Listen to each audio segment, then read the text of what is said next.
Season 3 of the Manchester United career mode is here, and we are starting right now. Season 3 of Manchester United, guys. Here we go. Transfer budget increase. So despite us not winning the Premier League last season, we still had a pretty good run. So they're going to give us a total budget of 500 million. But we do have to remind ourselves this is a realistic career mode, so we're not going to go crazy spending all of that. And again, guys, Ronaldo has officially departed from the club. He is on his way to Chelsea, so he is no longer with the Manchester United club. And hopefully everything goes good for him in Chelsea. But that brings me up into my next topic, guys. Who are we going to get as the replacement for Ronaldo? Before we get into the players that we are going to be looking to replace Ronaldo, let me get into the players that we might be offloading. And if I sound a little sick, I definitely am a little sick, guys. I'm not feeling my best right now, but I'm trying to get these videos out for you guys as fast as possible. So make sure you hit that like button. I would really appreciate it. So Van de Beek, guys, very interesting player. I've tried incorporating him a few times. It honestly hasn't worked. I don't know what it is about him, honestly. It's sad to see such a great and humble player go like that, but he's just not gonna cut it. So as much as it hurts me and some of you guys as well, we are gonna send this guy to the transfer list and see if we can get a decent offer for him. Jadon Sancho, Dani Olmo have been the stars in the midfield, guys, as well as Eriksen and Bruno Fernandes have been holding that down pretty nice. Marco Asensio, guys, has been a very weird one. I played him a few times. He actually did get some pretty decent goals, but you know, when you have a player and when you play him and when you just feel like he just sometimes disappears, you don't even know that he's in the team. That's kind of the feeling I have with Marco Asensio. For that reason, I am gonna put him up for transfer, guys. If I get a decent offer for him, I definitely am gonna let him go, and that will open up a second team spot for someone to come in and take that as well. Anthony absolutely smashed it last season, so we're definitely gonna keep him in the first team. I want to see a little bit more from Neymar. I want him to be a little bit more crucial and a game changer, so hopefully we get that from him this season. I think Dani Olmo is gonna be one that's gonna pop into the first team soon enough. We get a transfer offer here for Van de Beek from Sevilla for 38 million, guys. Honestly, I am going to accept this. 38 is actually not a bad sum as well, so we're gonna go ahead and accept that one. A lot of clubs are asking for Edson Alvarez here, but I'm not going to be selling Edson Alvarez anytime soon. Whoa, wow, look at this transfer offer I just received for Sancho. Okay, Barcelona wants to give me 76 million and Ansu Fati. Like, what even is that? I'm not gonna give up our man Sancho. He is definitely not on the list, but damn, let me know what you guys think about that. Would you guys take that or would you reject it? I'm gonna reject it because we're not gonna give up Sancho like that, but damn. Here we go, guys. We get a transfer offer for Marco Asensio from Sevilla. These guys already took Van de Beek from us, so they want to take Marco Asensio as well for 67 million. That is not a bad sum, and I'm actually going to accept that. 67 for Marco Asensio is not bad at all, and that's just more money, more profits that we're putting in our pockets, guys, and gives us a little bit more room to play around with the team. All right, now is the time to discuss what players we have shortlisted as a Ronaldo replacement. Now, I did read a lot of you guys' comments about who would be good replacements, so let me go down the list of some that I have down. Rafael Leao, love this player. He can play the left wing, he can play the striker. He has that kind of build where he's strong, he is 6'2", tall, fast, definitely ranking up there as one of the replacements so far. Now, Griezmann was another one that you guys mentioned. Griezmann is 32 years old. Will he fit into our team? He definitely still has good stats. The only thing that he has fallen back a little bit is on his pace. He's never been the paciest player, but he has a lot of technical ability. But I think right now, Rafael Leao is my number one so far. Now, this guy, Karim Adeyemi, another player that you guys mentioned, very quick player. This guy has 96 acceleration, 94 sprint speed, very decent agility and balance. He's very young as well, 21 years old. This guy is an interesting one, and I definitely have him on there for maybe a prospect that we can hopefully build up. But as our Ronaldo main replacement, I don't think so, but definitely a good player to keep in mind. Lautaro Martinez is the next player, guys. This guy, I mean, it's an absolute goal scoring machine. He has great stats. Right now, him and Leao are in my number one priority. Now that Asensio is no longer our backup right winger, this player is back in my mind right here. Rodrigo from Real Madrid. He can play on the left, he can play on the right. His acceleration, his sprint speed, his ball control is insane. Even his finishing is crazy, guys. So this guy might be one that I want to grab as our second team player. Joao Felix, another very interesting player. Very young, 89 rated already. He can play the center forward and the striker position. This guy has, I mean, the stats are just there. They're insane. I mean, there's no other way to put it. Now, this is another interesting player, guys. Paulo Dybala, 29 years old, from Argentina. This guy, as we know, has left Juventus. He has gone to Roma. I never really understood that transfer, why he went to Roma, but we're not going to question it. He can play that center forward, right wing position. So Marco Asensio left that right wing position open in the second team, and it's kind of hard to imagine Dybala being in a second team. But those are the guys that I am currently looking at. Rafael Leao, Lautaro Martinez. Oh, wait. I forgot one more player, and he goes by the name of Kylian Mbappe, guys. Yes, Kylian Mbappe. You guys heard that right. Reports are saying that Manchester United is thinking about trying to get Mbappe over to the club when his contract is close to expiring in 2024. We've had 2 seasons already, guys. In those 2 seasons, PSG has not won the Champions League, and Mbappe's main goal was to win the Champions League with PSG, and he has failed to do so. He is fed up. He called me up. He's like, hey man, I saw you guys just won the Champions League. I like the project. Let me know what you want to do. That's another option that we have, and it's not an unrealistic one because it's actually something that's being talked about in real life. It's tough, guys. So I'm gonna leave it up to you guys. I'm gonna give you 3 options: Lautaro Martinez, Mbappe, or Joao Felix. It's up to you guys to choose which one will be the Ronaldo replacement. Let me know in the comments. I'll choose the player next episode depending on who you guys decide, so make sure you guys go comment. But we are going to get a few players as our backup players. So first player that I'm gonna get as a backup player, guys, is Rafael Leao. So this guy's gonna be in our backup team. I'm still deciding whether we put him as a striker, left winger. We'll see what happens, guys, but we are definitely gonna get this guy. Now I'm looking at players that we can swap, guys. Alexander Isak, I'm thinking about it. Obviously this guy is in Newcastle in real life, so him being a Manchester United, kind of, it's like he's not really there in real life, so it's kind of like and he just moved to a new club, Newcastle United. So I kind of want to see if they would be able to take Mr. Isak, and maybe if I offer them maybe a good 70 million, and maybe let's see what they say about that. Isak has been a good player with us. He has made some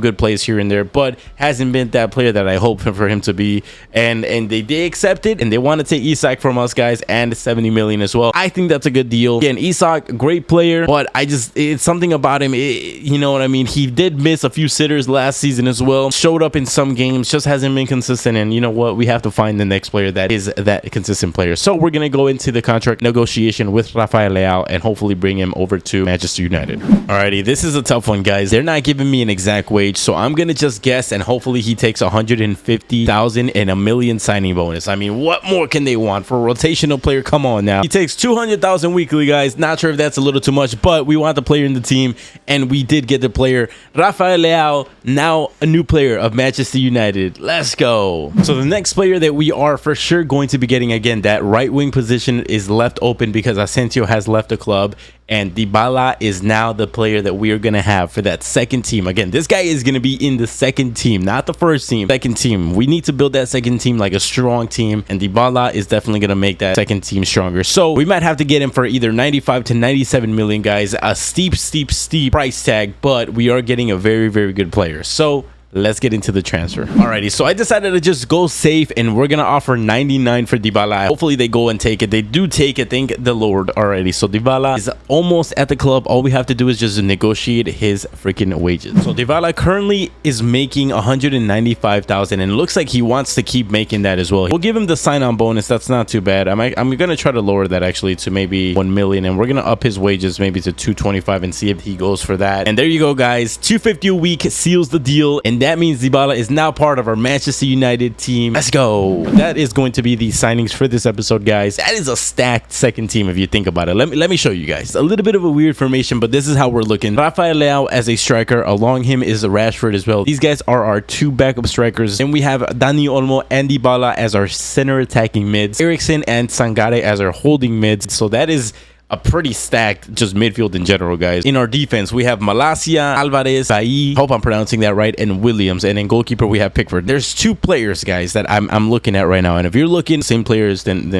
we know what we're talking about. Because Bailly, 78 rated. I don't think it's gonna cut it for the second team, guys. I think we need a solid second team, especially in the defense. We need to make sure that defense is solid so we don't concede when we try to sim games. That killed us last season, absolutely murdered us last season. I think that honestly cost us the league. So I'm gonna see who I can get as backup center back and right backs, guys. Mario Hermoso from, well, he's currently at Atletico Madrid in real life, but not a bad player whatsoever. We're gonna go and see if we can snag up this guy. 67 to 91 million is the price tag, guys, and let's see if we can get him for somewhere in between. Alrighty, I'm going to offer 75 million for this guy. I don't think they'll take this one, but I mean, we got to start somewhere, right? Yep, I knew it. Everybody wants Dani Olmo. Sorry to break it to you, man, but I am not giving giving up Dani Olmo anytime. We're gonna give you 80 million. Take it or leave it, brother, but we're not giving you Dani Olmo. Never. Here you go, guys. They like the 80 million price tag for Mario Hermoso, and that means that all is left to do is sign the papers for the contract, and we are all set. What a freaking second team we are building so far. We have almost everybody is above 80 rated, guys, and Mario Hermoso, 85 rated center back, is just going to add to that insane second team. I hope this doesn't drive him away. Please do not drive him away. Please do not drive him away. And there we go. He likes that. 200,000 is the price tag for Mario Hermoso. That means that is the third signing of the episode. Welcome to the club, Mario Hermoso. Let's go. We are gonna get into our first and last game of the episode, guys. We're gonna end the episode after this game against Spurs, so not an easy game whatsoever, and we have a few signings that could make a debut here, so we'll see how we line up, everybody. But if you guys have not hit that subscribe button, make sure you guys hit that subscribe button. A lot of you guys, look, are not subscribed, so make sure you guys hit that subscribe button to keep up with all FIFA news and videos. But without further ado, we're gonna get into our first game of the episode. I did read one comment that you guys said where you wanted me to fix all the numbers to correspond with the actual numbers of the players in real life, so I did that. Everyone should be correctly as their numbers. Obviously the new transfers, some new numbers that aren't in in real life, but for the most part everyone should have their respective numbers, and everything should be good. First game of the season. Very good to be back. We have something to prove this season. We need the Premier League. We cannot let that slip anymore. We were able to conquer the Champions League last season, we can be proud of, but we cannot let the Premier League slip away this time. So we have to go in guns blazing and show everybody Manchester United this season is not playing any games. Here's a chance from Spurs. We got to be careful. Good block from De Gea. Ball here for Anthony. Anthony, nice little fake here. Has some space. He takes a shot. He takes the shot, and it goes right in. Anthony's first touch, first goal of the freaking season, and it is an absolute banger into the top left corner. What a freaking goal that was, man. And that puts us up 1-0. Let's freaking go. Let's look at that one more time. Absolutely takes the defender right there. He has no idea what's going on. Anthony just curls it into the net. Spurs has a chance here. Good block there from the boys. Good block. Now we have a counter. I see Anthony up there. What a ball from Sancho. What a ball from Sancho. Can he control it? Can he control it? Can he control it? Bruno Fernandes. Oh, he puts it wide. He puts it freaking wide, man. What a play from the boys there. But Bruno Fernandes not able to slot that into the back of the net. Just puts it a little wide. Oh, Harry Kane. Harry Kane taking off all of our players here. What a save from De Gea. Nice shot from him, but an even better save from De Gea. Let's go. Harry Kane. Good block from Lisandro. Let's go, Lisandro. Now we have a counter here. No. Let's make sure we cover everybody good. Don't let him take a shot. Nice. There we go, Casemiro. That's exactly what we need. No, the ref ends it at half, man. Tough game so far, guys. Spurs has a lot of the possession so far. Hopefully, we have more opportunities in the second half. I'm going to change the formation a little bit. Not really liking what I'm seeing so far. Our new signings will be getting a go as well pretty soon. Alrighty, I changed the formation to a 4-2-2, guys. Hopefully, that means we see a little bit more of Neymar and Rashford on the ball here. Because, oh my God, Son just absolutely did Pedro Porro right there. Let's see if we can recover from this. Hopefully, they don't get something from this. Nice. Oh, what a freaking save from De Gea right there. Literally with his toe. Absolutely insane of a save right there. I see Rashford. I see Rashford. Rashford, can he do something here? He takes one. He takes the shot. He takes the shot and he slots it into the back of the net. Rashford absolutely giving us the 2-0 lead. He got himself into some good space right there. He handled the one-on-one very nice and absolutely smashed that into the back of the net. That's going to be the game, guys. Not a bad game from the boys. Rashford and Anthony absolutely killing it in this first game of the season. And we take the win against Spurs 2-0. I hope you guys enjoyed the episode. Please let me know in the comments who you guys want to see as the Ronaldo replacement. I'll see you guys in episode 2. Make sure you guys drop a like and subscribe if you're new.